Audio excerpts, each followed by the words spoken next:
Écoutez Sirot Chelek Yud, première sira sur Vaïgash. Dans la paracha, on voit que Yosef il se dévoile à ses frères, il y a les retrouvailles avec Binyamin, après ils font redescendre même, il y a Yaakov et toute sa famille en Égypte, et Yosef il retrouve son père Yaakov, etc. Donc il y a des scènes de retrouvailles. Et on voit que Yosef, c'est écrit que Yosef pleure sur le coup de Binyamin et Binyamin sur le coup de Yosef. Et la Gemara dit, Yosef il pleure pour les deux Beth Amikdash qui vont être détruits dans le territoire de Binyamin, et Binyamin pleure pour le Mishkan de Shiloh qui sera détruit dans le territoire de Yosef. Alors, a priori, où on voit que le Beth Amikdash, il est comparé au cou. Il a pleuré sur le cou, ça veut dire sur le Beth Amikdash. Pourquoi? Où on voit ça?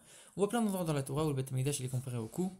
Comme le verset qui dit que Migdal David Savarecha, ou Ven Ketefaf Shachen, il doit résider entre les épaules, et qu'en vérité, on raconte que le Beth Amikdash, il était construit pas au sommet de la montagne, il était inférieur à la source de Etam, pour dire qu'il n'était pas complètement au sommet, un petit peu en dessous, comme le cou qui est pas au sommet comme la tête, mais qui est un petit peu en dessous du corps. Donc on voit plein d'endroits où le Beth Amikdash il est comparé au cou. Mais je comprends pas, si tu es en train de me dire c'est important que le Beth Amikdash il soit haut, et donc on a pris une partie du corps qui est haute, qui est le cou, alors prends la tête pour le représenter directement. Et si la hauteur c'est pas important, alors ne le compare pas du tout au cou. En vérité, on explique que si le Beth Amikdash il est comparé au cou, c'est parce que le cou c'est l'intermédiaire par lequel la tête va gérer et va donner de la vitalité aux autres membres. En vérité, c'est vrai que c'est la tête le membre le plus important, et on ne peut pas lui enlever. Mais ici, on n'est pas en train de regarder la valeur intrinsèque de chaque membre, on est en train de regarder le but. C'est quoi le but? De faire en sorte que la tête va pouvoir gérer les autres membres, va pouvoir leur donner de la vitalité et faire en sorte que on accomplisse le but de la création, le but commun. Et ça peut être accompli que par le coup. Et c'est pour ça que le Beth Amikdash, lui, son rôle, c'est quoi? C'est de transmettre la lumière divine dans le monde matériel.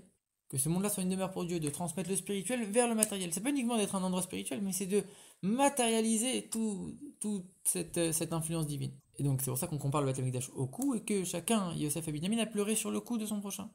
Le but c'est de faire de ce monde-là une demeure pour Dieu, c'est le cou le plus important. Maintenant, pourquoi chacun a pleuré sur le Beth Amikdash de son prochain? Pourquoi chacun n'a pas pleuré pour lui-même? Encore plus que ça, on voit que quand Yaakov il retrouve Yosef, Yosef pleure sur le coup de Yaakov, encore une fois, là on nous dit il pleure pour le Beth Amikdash encore, il pleure même pour le dernier exil, mais Yaakov ne pleure pas. Et qu'est-ce qu'on nous dit? Yaakov il était en train de lire le schéma. Alors ok, il a réussi à se retenir après 22 ans qu'il n'a pas vu son fils, il a réussi à rester concentré pendant le schéma, etc. Mais maintenant on est en train d'annoncer que le Beth Amikdash va être détruit, et Yaakov il fait rien, il lit son schéma tranquillement. Comment c'est possible une telle chose? Alors là on nous explique en vérité, c'est quoi le but d'un pleur? Le but d'un pleur, en tout cas l'effet d'un pleur, c'est de soulager celui qui pleure. En vérité, même si la chose ne va pas être arrangée, la situation ne va pas du tout changer, le fait de pleurer, ça soulage. Mais ça n'arrange rien. Ça veut dire que quand il s'agit de la situation négative de son prochain, alors tu peux faire quoi? Tu peux lui montrer les choses qu'il a mal faites, l'aider à mieux faire. Tu peux prier pour lui, mais tu peux pas faire les choses à sa place. Tu peux pas tout réparer à sa place.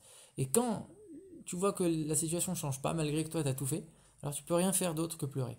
Mais quand c'est ta situation à toi qui est mauvaise, toi, tu dois faire le maximum d'efforts pour changer la situation. Tu dois pas juste te contenter de pleurer et te rendre quitte en pleurant. Non, tu dois faire le maximum d'efforts pour changer la situation. Ne pleure pas et agis.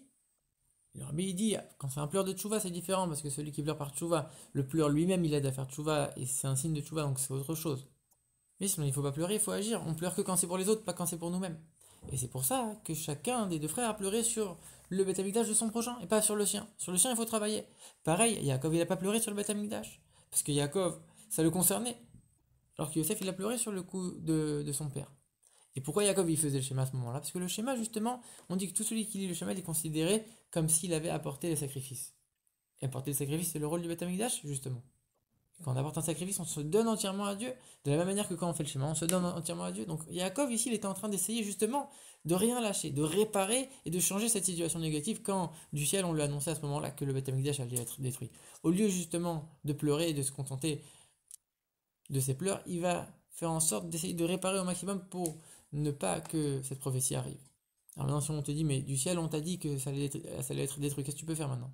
Alors c'est faux. On sait qu'un mauvais décret, on peut toujours le déchirer jusqu'à la dernière seconde. Comme on voit avec Rizkiyahu, que quand Yeshaya est venu chez lui pour lui dire qu'il allait bientôt mourir, alors il a prié, il s'est pas désespéré, il a prié, et grâce à cette prière, on lui a rajouté 15 ans de vie.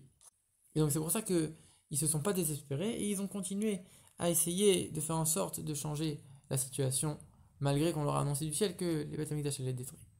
Maintenant, on dit que tout celui qui n'a pas vu la reconstruction du Beth Amikdash, il est considéré comme ayant détruit le Beth Amikdash. Et donc nous, notre Beth Amikdash personnel, il est détruit.